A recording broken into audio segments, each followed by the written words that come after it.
కాకరకాయలో పావు కేజీ, అందులోకి కొబ్బరి, అల్లం వెల్లుల్లి,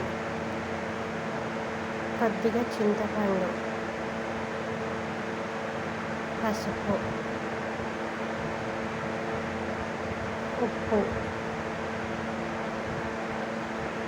కారం, ధనియాలు, వాటర్లో కాకరకాయలన్నీ వేసుకొని ఉప్పు వేసి బాగా కడిగేసుకోవాలి. క్లీన్ కాకరకాయల తొక్కనంతా చెక్కి మంచిగా వాటర్లో కడిగేసుకోవాలి. ఆ తర్వాత కాకరకాయలన్నిటిని కడిగేసి పక్కకు తీసి పెట్టుకోవాలి ఒక ప్లేట్లో. ఇప్పుడు కాకరకాయలని 4 ఘాట్లు పెట్టుకోవాలి మూలలకి, ముద్ద కాకరకాయలాగా. మనం ఎప్పుడు ముద్ద వంకాయ ఎలా వేసుకుంటామో అలాగే ఆ కాకరకాయలని కూడా ముద్ద కాకరకాయలాగా పెట్టుకోవాలి. ఇప్పుడు కొబ్బరి పేస్ట్ 2 టేబుల్ స్పూన్, అల్లం కొద్దిగా మెత్తగా దంచుకొని అందులో కొన్ని వెల్లుల్లి వేసుకుంటే సరిపోతుంది. అల్లం ఎక్కువ ఉండాలా, ఎల్లిపాయలు కొద్దిగా తక్కువ ఉండాలి. ఎందుకంటే అల్లం ఎక్కువ ఉంటే దాంట్లోకి స్మెల్ బాగుంటుంది, కర్రీ కూడా టేస్టీగా వస్తుంది. ఎల్లిపాయలు మెత్తగా దంచుకోవాలి. తొందరగా మెత్తగా దంగాలి అంటే దాంట్లోకి కొద్దిగా సాల్ట్ వేస్తే సరిపోతుంది.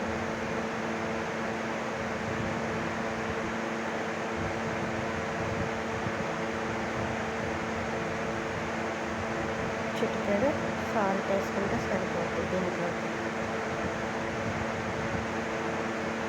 తొందరగా మెత్తగా పడిపోతుంది అన్నట్టు. మీకు కూడా ఎప్పుడన్నా తొందరగా అల్లం వెల్లుల్లి పేస్ట్ తొందరగా మెత్తగా నూరుకోవాలి అనుకుంటే దాంట్లో సాల్ట్ వేసుకుంటే సరిపోతుంది. అది పేస్ట్ లాగా మారిపోతుంది దంచే కొద్దికి.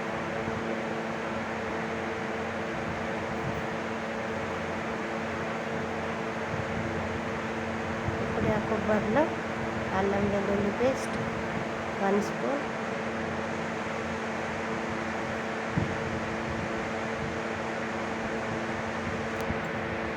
పసుపు 1/2 టీ స్పూన్, 1 స్పూన్ కారం,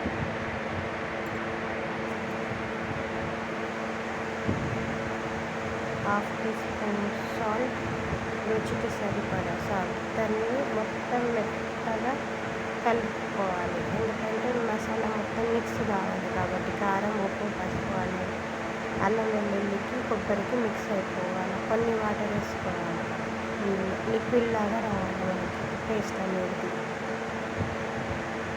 చూడండి ఇప్పుడు లిక్విడ్ లాగా అవుతుంది. ఇంకా కొన్ని వాటర్ వేసుకుంటే కరెక్ట్ సరిపోతుంది. దాన్ని అలా కలిపేసుకుంటే పేస్ట్ లాగా మారిపోతుంది. ఇప్పుడు ఈ కాకరకాయలని మనము కట్ చేసి పెట్టుకున్నాం కదా, దానికి స్టఫింగ్గా వేసుకోవాలి ఈ పేస్ట్ని. ఇలా స్టఫ్ అలాగే మొత్తం దాన్ని పట్టేసేలా, కాకరకాయలకి పట్టేలా వేసుకోవాలి. ఆ తర్వాత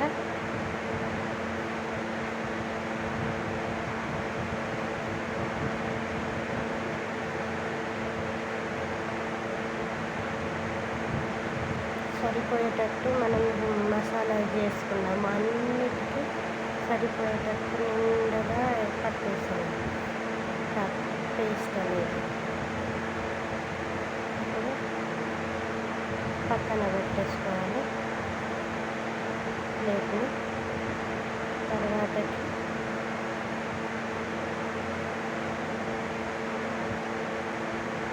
ప్లేట్ని పక్కకు పెట్టేసి కిందంతా క్లీన్ చేసేసుకొని ఒక ఉల్లిపాయ కట్ చేసుకోవాలి. కర్రీలోకి సన్నగా కలుపుకోవాలి.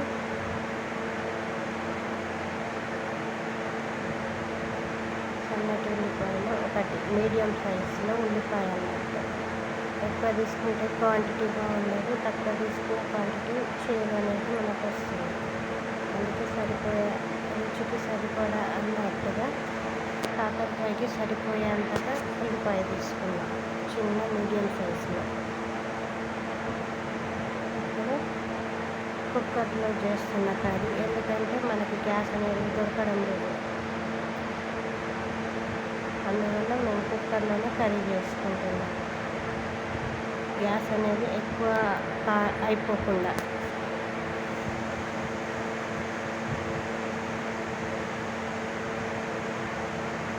ఈ మధ్యకాలంలో గ్యాస్ ప్రాబ్లం చాలా ఎక్కువ అవుతున్నది. యుద్ధాలు చేయబట్టి మనకి సిలిండర్ అనేది తక్కువ దొరకడం అనేది జరుగుతుంది. ఇప్పుడు వేడెక్కింది, కుక్కర్ని చూసుకొని అందులో 2 టీ స్పూన్ల ఆయిల్, 1/2 కేజీ కాకరకాయలకి 2 టీ స్పూన్ల ఆయిల్ వేసుకోవాలి.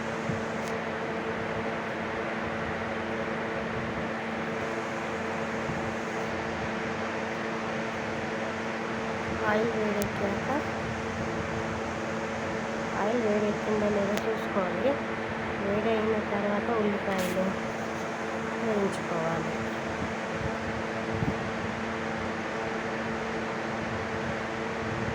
ఉల్లిపాయలు అనేది మంచి కలర్కి రావాలి, ఎక్కువ మాడద్దు, తక్కువ పచ్చిగా ఉండకుండా మీడియంగా చేసుకోవాలి ఉల్లిపాయలు. అందులో అల్లం వెల్లుల్లి పేస్ట్ కొద్దిగా,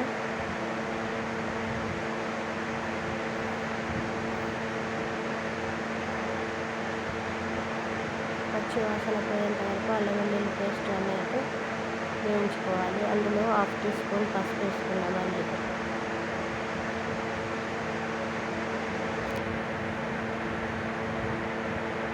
దీన్ని మంచిగా ఫ్రై చేసుకొని పెట్టుకోవాలి. ఆ తర్వాత మనం ఇందాక కట్ చేసిన స్టఫింగ్ ఉంటుంది కాకరకాయలని ఈ ఉల్లిపాయలు, వేయించిన ఉల్లిపాయలను వేసుకుంటున్నాం.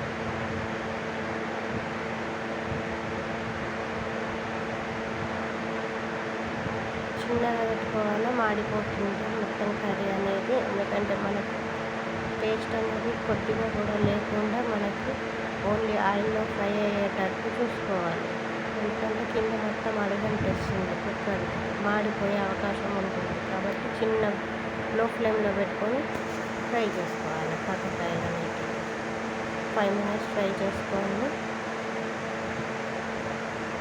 ఆ తర్వాత కరివేపాకు 2 రెమ్మలు వేసుకోవాలి. ఎందుకంటే కరివేపాకు లేని అసలు స్మెల్ అనేది రాదు. కాబట్టి కాకరకాయలు, కరివేపాకు కానీ కొత్తిమీర, పుదీనా ఇవి వేస్తేనే చాలా రుచికరంగా మారుతుంది కర్రీ అనేది.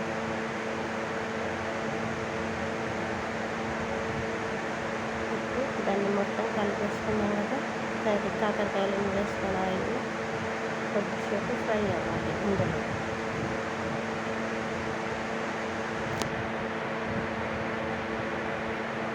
ఇది ఫ్రై కావాలంటే చాలా టైం పడుతుంది. కాకపోతే మనం ఫ్రై అయ్యేలోపు కుక్కర్కి పైన క్యాప్ పెట్టేసుకుంటే తొందరగా ఫ్రై అయిపోతుంది. 2 విజిల్లు మాత్రమే రావాలి, లో ఫ్లేమ్లో పెట్టుకోవాలి.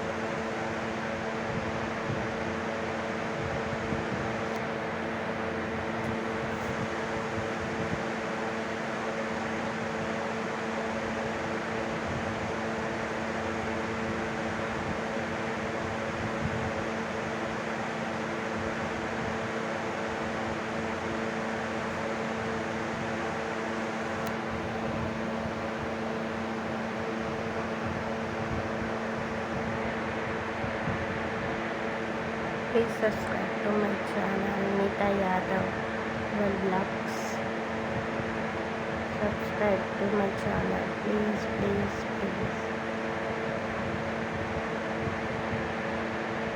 అలాగే లైక్ కూడా చేయడం మర్చిపోకండి. Share for like. Please comment to my channel.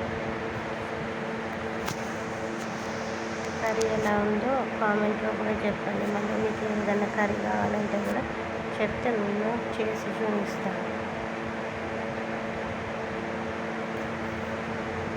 చింతపండు, ఇందాక నానబెట్టుకున్న చింతపండు మీడియం సైజులో మీడియం సైజ్ నిమ్మ సైజు ఎంత ఉంటుందో అంత సైజులో, అంత పెద్దది కాకుండా అంత చిన్నది కాకుండా, ఎందుకంటే పులుపు బాగా పట్టేస్తుంది కాకరకాయకి, తినలేము. అందుకని పులుపు తక్కువ క్వాంటిటీ ఉండేటట్టు చూసుకోవాలి. అందుకని మీడియం సైజ్ నిమ్మ సైజ్ ఎంత ఉంటుందో అంత చింతపండు వేసుకుంటే సరిపోతుంది. ఎందుకంటే ఇది 1/2 kg మాత్రమే కర్రీస్కి.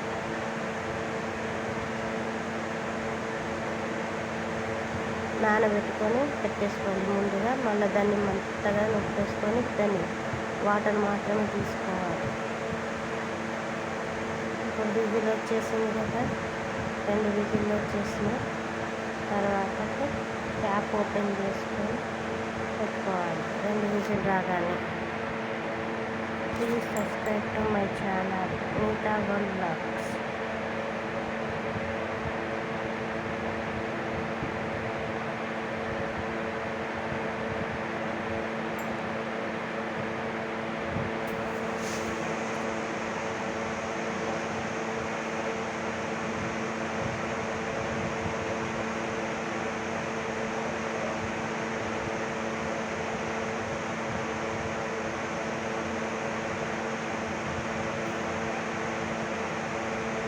వంట చేసామంటే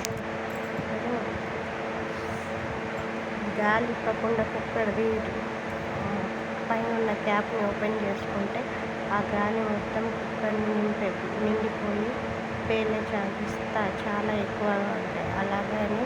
అలానే ఓపెన్ చేయకుండా మెల్లిగా కుక్కర్ విజిల్ అనేది పైనకి ఎత్తి పట్టుకుంటే సరిపోతుంది. దాని గాలి అంతా బయటికి వెళ్ళిపోతుంది. ఆ తర్వాత మనం మొత్తం గాలి తీసేసామో లేదో చూసుకొని ఆ తర్వాత ఓపెన్ చేసుకోవాలి కుక్కర్ క్యాప్ అనేది. ఇప్పుడు తీసేసాం. దాని తర్వాత ఈ జారీతోటి చింతపండు దాకాని వడగట్టేసుకొని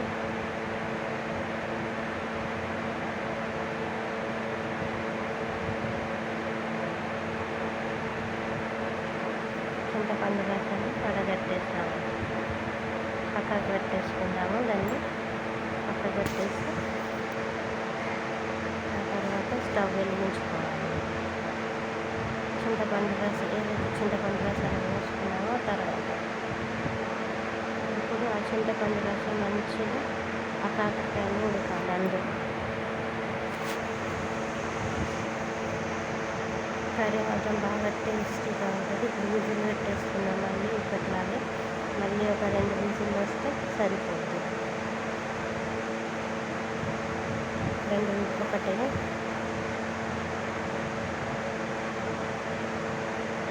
వచ్చింది. 2 విజిల్ వచ్చేస్తే స్టవ్ ఆఫ్ చేసుకొని గాలి తీసేసుకుందాం ఫస్ట్ ముందుగా.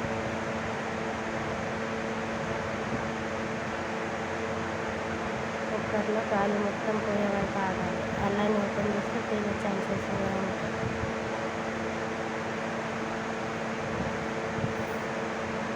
ఇప్పుడు ఓపెన్ చేసుకున్నాము. చూడండి, కర్రీ ఎక్కడ మాడకుండా కర్రీ పర్ఫెక్ట్గా రెడీ అయిపోతుంది. గ్రేవీ కూడా కరెక్ట్గా సరిపోయింది. కరెక్ట్ కొలతలతో చెప్పాను. ఒకసారి మీరు కూడా ట్రై చేయండి. ఇంత కాకరకాయ కర్రీ చాలా అంటే చాలా బాగుంటుంది. అన్నంలోకైనా చపాతీలకైనా సూపర్ టేస్ట్తో ఉంటుంది. ఒక్కసారి మీరు ట్రై చేయండి మీ ఇంట్లో. తర్వాత మీరే చెప్తారు చాలా బాగుంది అని. Subscribe to my channel Neeta world vlogs. Please like me. కరివేపాకు అందులో కొద్దిగా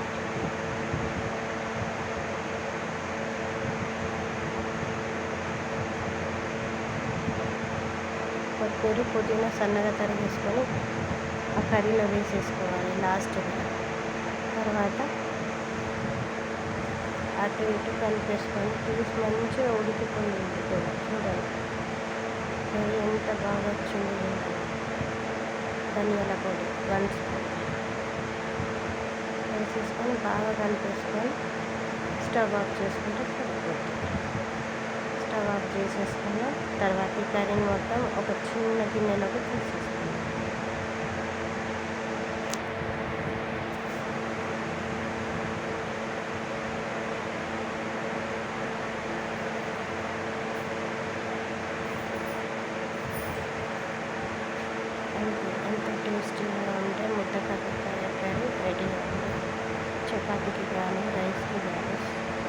దాన్ని చాలా సరిపోతుంది.